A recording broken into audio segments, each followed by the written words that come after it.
In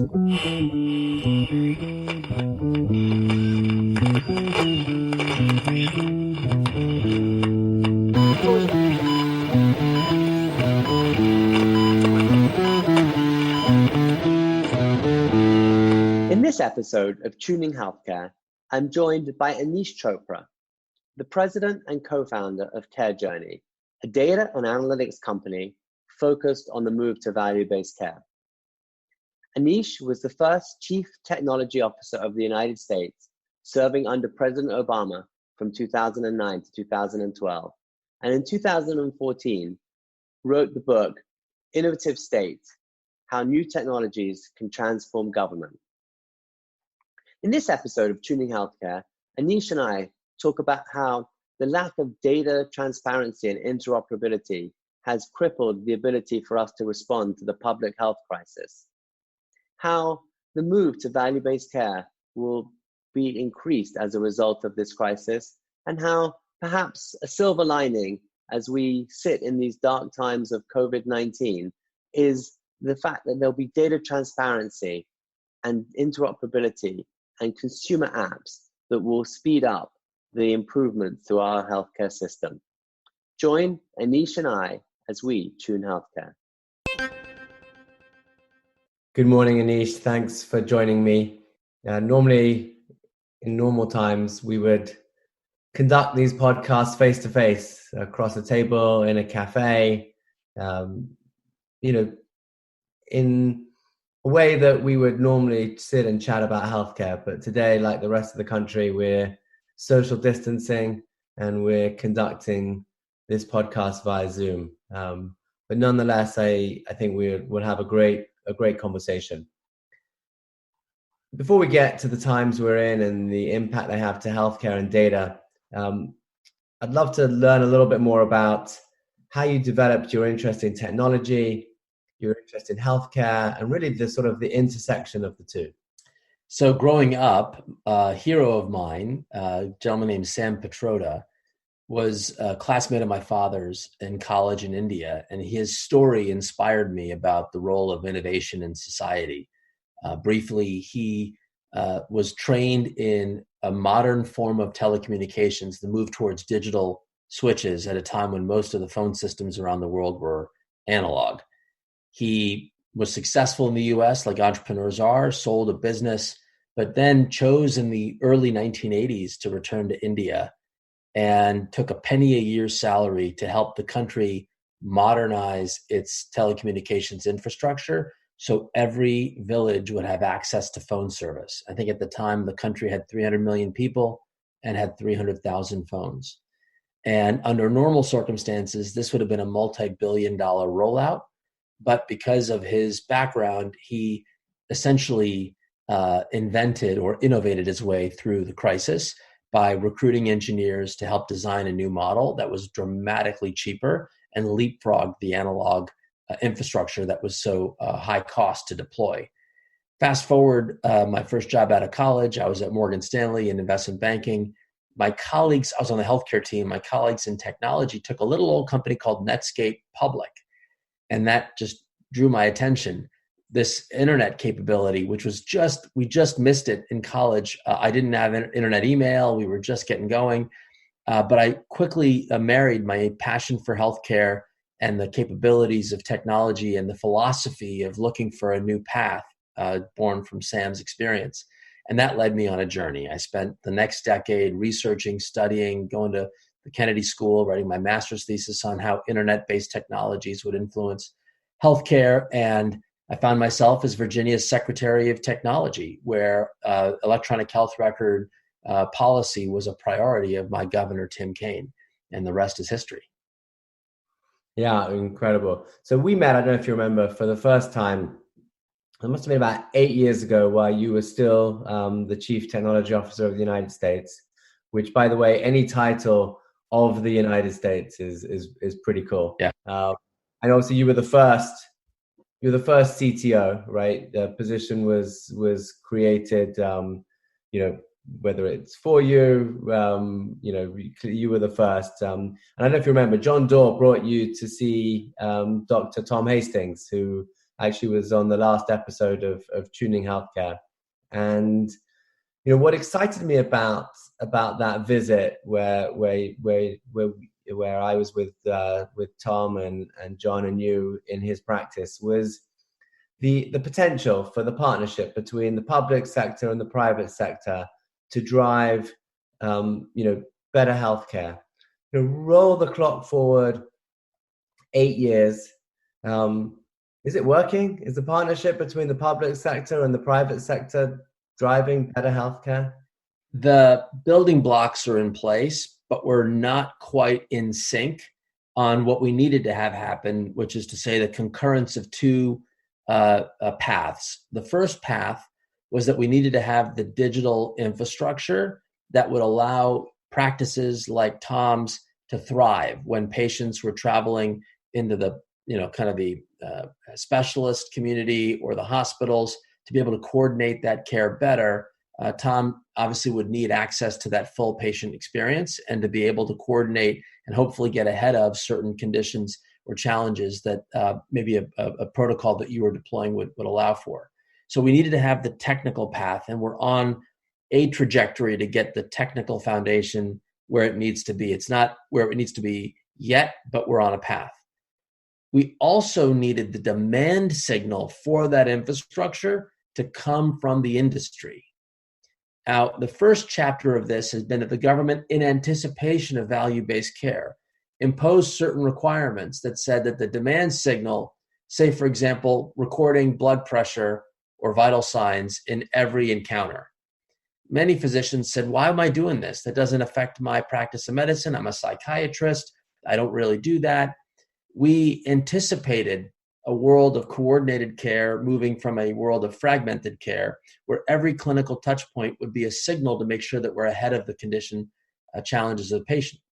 The VA, for example, was a demonstration that if you collected timely information about blood pressure, you could be more effective in managing hypertensive patients who only had maybe 20 or 30% of them under control, moved to 70, 80% when they did that kind of horizontal policy of everyone should collect and share.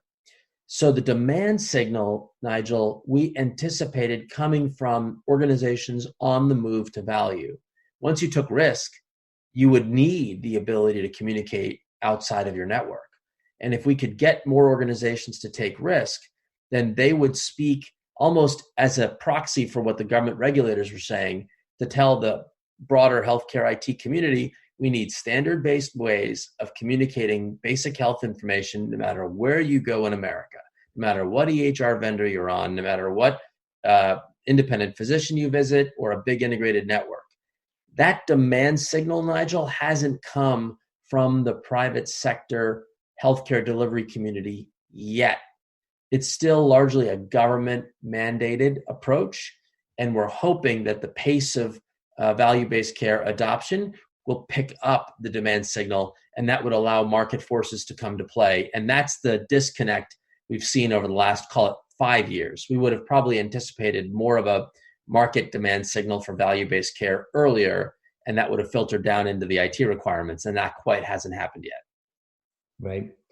Before the coronavirus crisis hit us, I would have told you that at least what we're seeing at Lumeris is that demand signal for value-based care is growing dramatically. There's hardly a health system board that doesn't talk about how we're going to react, how we're going to evolve in a value-based care world. Even the great, bastions of fee-for-service, right? We're beginning to talk about how I needed to begin to educate myself on value-based care. How do you think this crisis will impact that move to value-based care? Do you think it will speed it up, slow it down, temporary halt, and then speed up again? What's your perspective? So here's an interesting take, if I may. First of all, I appreciate you're at the tip of the spear. So organizations that you work with, and many of them are shared partners, they get it. And the leadership structure does suggest that they're going to see more of this demand coming from boards around the country.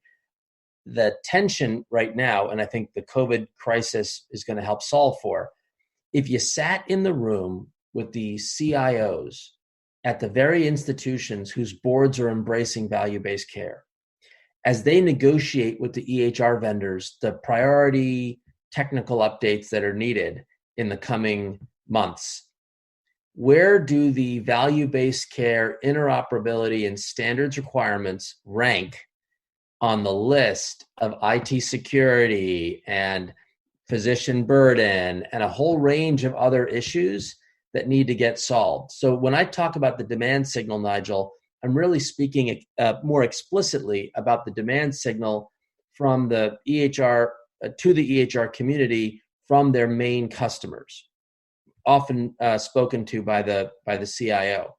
And the reason I still believe this is a challenge, even though boards are saying let's go, is we have, I'm very involved in a bunch of these volunteer standards bodies, and the one that the EHR communities have been most organized around has been the fire project called the Argonaut Project, which was born out of the need to comply with the CMS rule, ONC rule, around giving patients application access to their data back in 2015.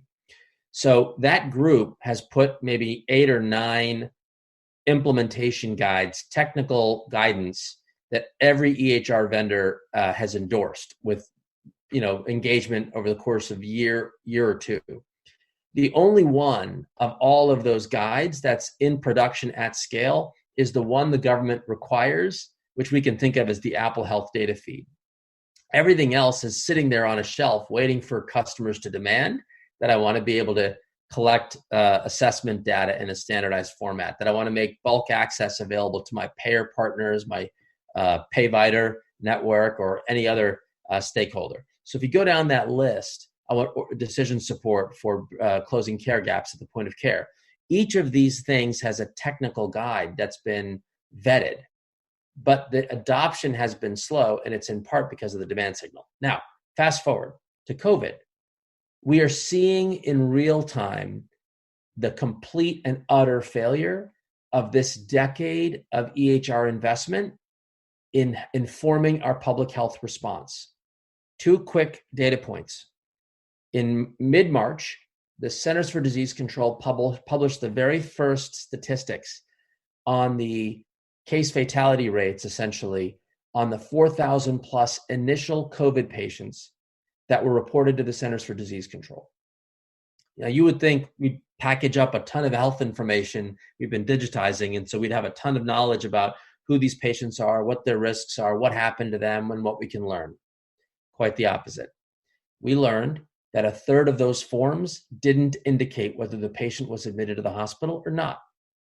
More than half of the forms didn't indicate whether the patient was in the ICU or not. Less than half, but barely, 47%, did not indicate whether the patient died or not. And even something as outrageously simple as the age of the patient that got COVID was missing in 9% of the forms. When you asked people on the ground, how did you use your EHR to communicate with public health? And the answer was crickets. It was phone and fax of rapidly completed paper-based sheets that were barely keyed in. And this morning, this being April 1st, we've seen the most recent publication from the Centers for Disease Control, this time on a base of over 100,000 cases that have been reported. And another sobering judgment, less than 6% of those cases reported to the Centers for Disease Control have any history of the patient's comorbidities or chronic condition status. So Nigel, once we realize that we haven't, the demand signal didn't force us to use this government regulated infrastructure that feeds Apple Health and the Android version and all the other communities out there, we didn't really organize it to feed public health. We could have. The incremental cost of connecting app 1 to app 2 should be near zero, but we didn't do that last mile work as an industry. We're going to have a lot of discussion about why and how we fell that fell short. But as a result, we've literally dropped the ball and are flying blind during this crisis, and it is unacceptable. And I hope this will really kick the IT infrastructure in the rear, and the benefit will be value-based care on the other side, because the very same infrastructure that can feed public health should also be able to feed value-based care networks. Yeah, sobering, but unfortunately true. So you've obviously a esteemed leader in your own right. You've obviously been close to some great leaders. How have you seen them behave, and yourself in times of crisis, and what have you learned from that? Well, this is where serving in the Obama administration for me personally was humbling, sobering, and massively educational. So we, in the first few months of my arrival in 2009, was the first cases of the H1N1 virus, if you remember. Right. Yeah. And the most important thing is we had effectively a general in command that helped drive a set of near-term actions that had to get done. And my swimming lane was to think about what did we miss on the information side in the immediate crisis that we can tackle as rapidly as possible in preparation for what we thought was going to be wave 2 and wave 3 of H1N1. And what I learned is that there is an incredibly important function for a general manager that can call the shots consistently and clearly to organize and mobilize the very many moving parts that otherwise take place within the government, federal, state, and local, as well as extending from the government into the private sector. So having President Obama set the tone and put in place that sort of almost military-style infrastructure, coordinated command, everyone understands their role, all hands on deck, transparency of where we are, understanding what are the immediate priorities, and then again, being more of this sort of technology innovation role, understanding my swim lane being about the kind of preparation and lessons learned. And so that was a sobering chapter going through those crises, whether it be the uncapped oil well, if you remember when the BP spill, looking at those pictures every single day and having a bit of a crisis mentality to get through that, all the way through many of the international challenges. So Nigel, being a part of that experience was very educational for me personally, and I hope it's informing some of the activity that I'm trying to do from the private sector in response to this crisis. As you said, you were fortunate to be as part of the Obama administration, and you obviously said, as you just articulated, you have to stay in your lane and figure out how do you come up with the things that were necessary to prevent wave 2 and wave 3. Vice President Pence, right, has come out and called for more data sharing, more transparency. Do you think that will happen this time? Do you think this will be a watershed moment in the transparency of data in healthcare? Yeah, well, I think what the vice president was reacting to was the fact that we have digitized this information. It exists, Nigel.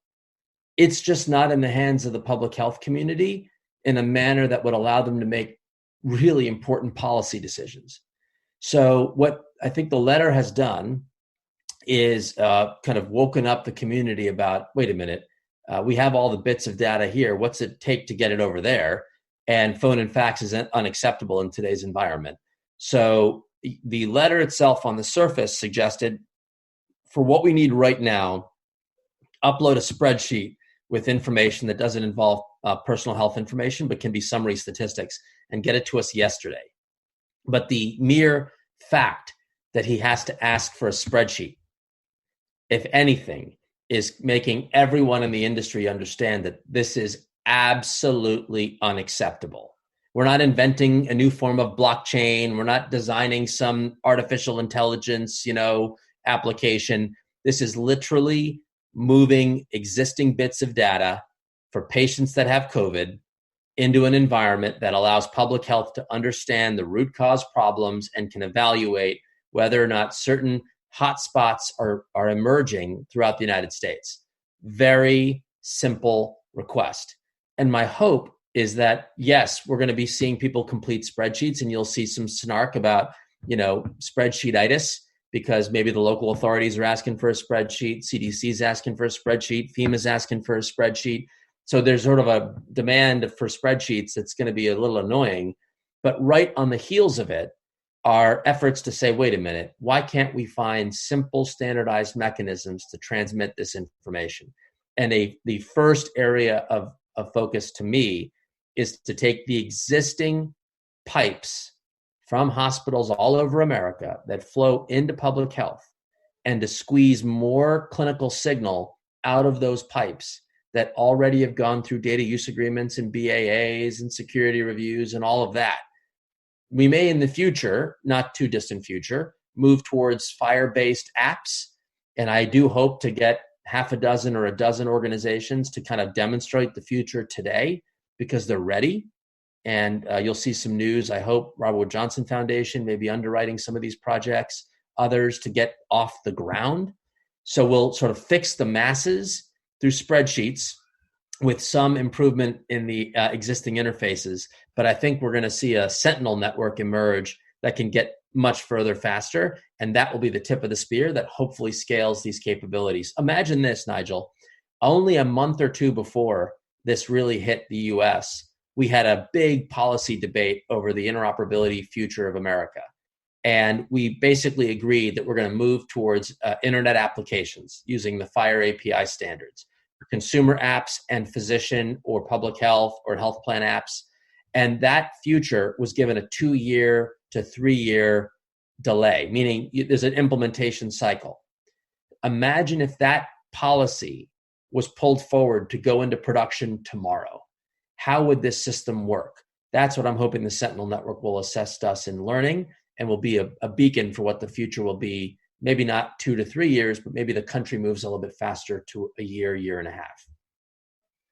Obviously, that would be excellent. Do you think it will? How quickly do you think it will get down to impacting patient care outside of a pandemic? So, as I mentioned, I'm in New York City, and if I went into Mount Sinai for healthcare, and then walked across the street and went into a New York Presbyterian facility, yes, both on Epic, would have no clue about what I had done before, even though they're on the same EMR, right? Well, sort of. They could, if they had known, like a clairvoyant,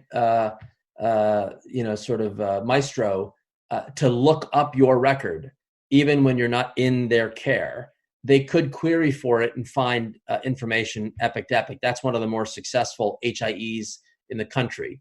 But I think the spirit of your comment is that this should be a little bit more programmatic, that there's the ability to assemble a record for a patient, and that assembly can be organized by institutions patients trust, whether that be applications outside of the healthcare system, which is sort of the consumer apps movement, or through trusted contractual agreements where, for example, that patient that you outlined that walks into the hospital, hospital 1 and then hospital 2, if they're enrolled in a value-based care network, say under the Medicare program, the Medicare program may authorize an organization to stitch that together contractually unless the patient opts out. And so you could see both worlds emerging: the consumer trusted world, where I opt in to a community that I hope will work to bring that information to life and giving me guidance on the next step of my journey, or through contractual agreements or organizations that I've chosen not to opt out of, doing this on my behalf. Nigel, both worlds should get better as soon as we complete this COVID infrastructure discussion. They are the same technical capabilities of sharing with public health to sharing with the trusted value-based care network and to a consumer-designated app. Very helpful, thank you. The Coronavirus Aid, Relief and Economic Security Act, right, known as CARES, obviously historic proportions, right? 2.2 trillion. Even the president joked he hasn't signed anything with a T before, right? What did it get right, and what do you think the gaps are that you'd like to see in the next, probably what will inevitably the next aid package post-COVID or during COVID? Yeah, I think it served three purposes. One was to immediately stop the economic bleed. That's really the lion's share of the bill. That economic bleed is about small businesses and gig workers and individuals that don't draw traditional salary. You saw the unemployment figures skyrocket. We needed to have an immediate injection of capital to keep the economy from falling off a cliff. And so that, I think, for emergency stability, they hit a number that seems to have stabilized, at least market reaction to where we're going, number one. Number two, hospitals and provider networks, physician groups on the front lines of this crisis are suffering a double whammy, triple whammy. One, they're putting themselves in harm's way for obvious reasons, the lack of PPE and thoughtful triage measures that could keep people safe. We've got a kind of a challenge for healthcare workers who are at greater risk of the virus. We've got an economic shock to hospitals. Canceling of elective surgery is hundreds of millions of dollars of lost revenue per institution, and often the most profitable revenue to cross-subsidize much of this sort of medical intervention that we're seeing with COVID-19. And then a triple risk, which is, for, again, obvious reasons, the demand for these organizations to make immediate investments with declining revenues to kind of build triage units and to build more ICU bed capacity and everything else. So there was $100 billion component of the package to just wire up the delivery system. I do hope the distribution of that funding will be thoughtful towards the frontline primary care physicians that don't have lobbyists and power structures, but who've seen 50, 60, 70% drops in revenue. And I don't know how many primary care doctors can keep their payroll if they're dropping 50, 60% of their revenue. So we'll hopefully see a balance in how that money is distributed. But then the third piece was there was a place in the bucket, about $500 million that went towards the public health surveillance information systems world. And I have no clue exactly how the CDC intends to spend that money, but Nigel, I can only hope and pray that money is built on what we've just regulated and standardized, as opposed to going in a completely different direction, which would be requiring us to come up with a new interoperability system just for the CDC. And that's a choice the CDC is going to have to make, and we're going to see where we land. Now, what does that mean? I think once we've got the CARES Act deployed and stabilized, we're going to see the true economic risks, the spillover effects of having no travel industry, which means the hotel industry is effectively bankrupt, which means that, large swaths of major corporations just stopping payments to vendors. There's a litany of trickle-down economic effects that we're going to learn in the next couple of months. And so stimulus part 2 or part 3, depending on how you calculate these things, will likely be very much geared towards the economic recession or potential depression that's coming, less about COVID public health response. Right. And as you think about the healthcare, as we know, is incredibly complicated. You've got let's just focus on the payer, the health system, and the frontline physician, the independent physician. Let's just focus on those three entities for now, right? There's obviously so much more in healthcare: the government, the pharma. I mean, it goes on, right? Urgent care centers. We could talk about healthcare all day, right? But let's focus on those three. Yep. Right now, right? As you just said, it's fascinating, right? Because the frontline physician, right? The independent practice, the loosely affiliated IPA, they have all but closed down their practice, right? We can talk about the overnight adoption of telehealth, which is fascinating, right? But let's put that to the side for a second, right? As you correctly said, they're on the risk of literally having to shut their doors. Then you have the health system, right, which is hemorrhaging money at unprecedented rates. I spoke to a senior leader at a health system just yesterday, who told me they're losing about $150 million a month. Yep. Crazy amounts of money, right? If that goes on for too long, that's hitting $1 billion, right? Not many institutions can handle that, right? And so roll the clock for us. We've given your experience. What do you see? Some type of seismic change in the healthcare ecosystem, or do you see us being able to provide economic support that will go back to the new normal? Do you think what give us some of your insights as to how that might play out? First principles: if we aggressively social distance, shelter in place, and take these extreme personal commitments to just contain the spread of the virus over the next month, and we get through this chapter, that assumption means that there'll be a new normal that starts, call it in May or June. In that new normal, we're going to have a much more vigilant public health surveillance system that could identify hotspots with enough early detection that we can contain, socially isolate in a more precise manner in certain communities. That would mean, Nigel, a faster return to quote unquote normalcy, with elective surgeries and others coming back into the queue, potentially in that next quarter. That is the best case scenario, that we don't subsidize this period of inactivity. We get back to normalcy with this vigilant public health surveillance construction. So we're not having to, broadly speaking, stem the crisis, but we can be much more targeted. Get back to contact and trace, all the tools in the toolkit in South Korea when they identified early the church and what the process was. So if we had that infrastructure, now I do believe we as a country have the capacity for sure to weather this storm and to put the resources that are needed to keep the healthcare delivery system afloat.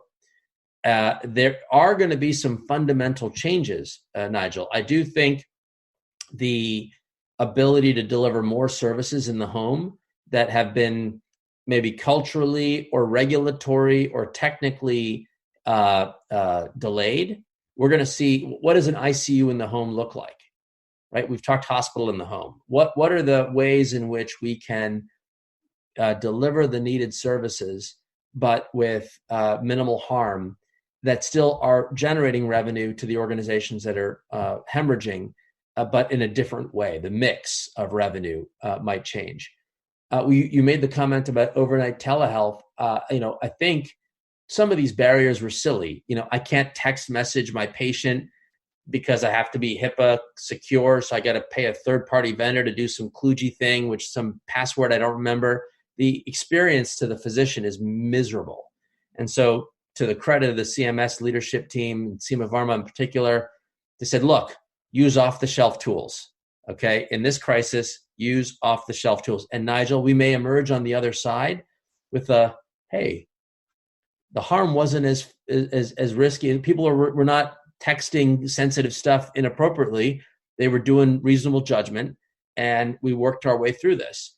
Phone, text, video, you can use FaceTime, you can use Zoom. So we kind of cut through a lot of the clutter. We may emerge with a different cost structure in the healthcare delivery system that's more asset light. And that may be disruptive to organizations that generate the big institutional revenue. But we're gonna work our way through that change that would have come anyway through value-based care, but this will just accelerate. And then you'd ask the question, if I can treat this group of patients at home in a much lower cost setting, with this remote monitoring, with physicians checking in at this time period, and we get similar or better outcomes, remind me again why we're not doing that today. So Nigel, this may be an economic disruption that is to the betterment of what we envision happening in value-based care, it just might happen faster. And we'll figure out what the economics that are going to look like with respect to health plans and the health systems and the independent physician practices. Aneesh, there's great hope in that message, right? And that is obviously somewhere I hope, not just for patient care, right? But just when you look sort of macro at the cost of US healthcare and think about, my children, my grandchildren, and how they're going to afford to pay for the rising cost of our healthcare, right?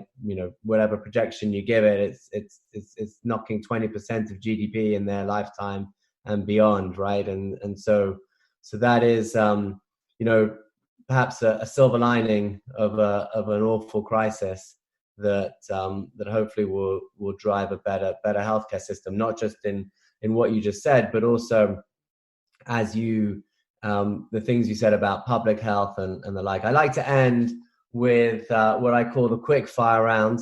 Just a couple of quick questions. Best advice you were ever given? Spirit of generosity from David Bradley. The notion that in a conversation like this, I should lead with making sure you get more value out of this conversation than me, and that our spirit should be that that's the default and that gives us joy. So where possible, giving exceeds the benefit of whatever interaction that comes to me.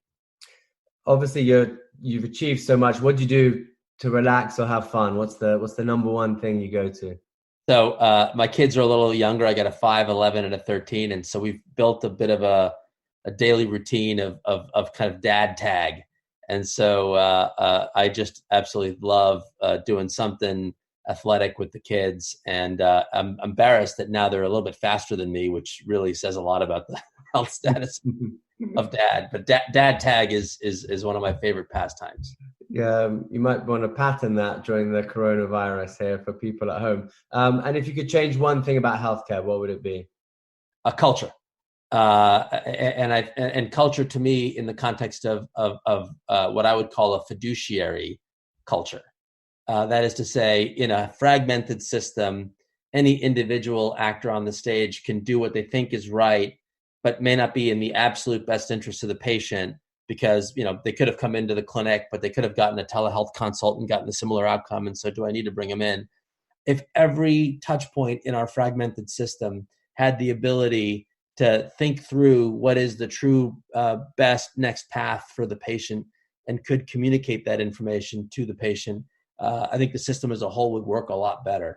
And so I'm hopeful Lumeris acts as a proxy, a fiduciary for patients under your care, as I saw when we visited in St. Louis, and that more and more of the healthcare delivery system will build that muscle, that culture of focusing on what's in the best interest of the patient, regardless of the implications for the fragmented actors on the stage. Aneesh, thank you for your generosity. I can tell you that I'm without doubt learned more and got more out of this conversation than probably you did. But thank you for that, and thank you for joining me today. Stay safe, and we will hopefully all continue to social distance, and we can do another episode of this in due course in person and see if data sharing, our public health infrastructure has improved in the future. And hopefully this will be a moment that does that. We're all hopeful, Nigel. Thanks for having me. Thank you for joining us today. Please subscribe on your favorite streamer and leave a comment, as it helps others find the podcast. And don't forget to rate us. Join us again as we tune healthcare. This is Nigel Orenstein in New York.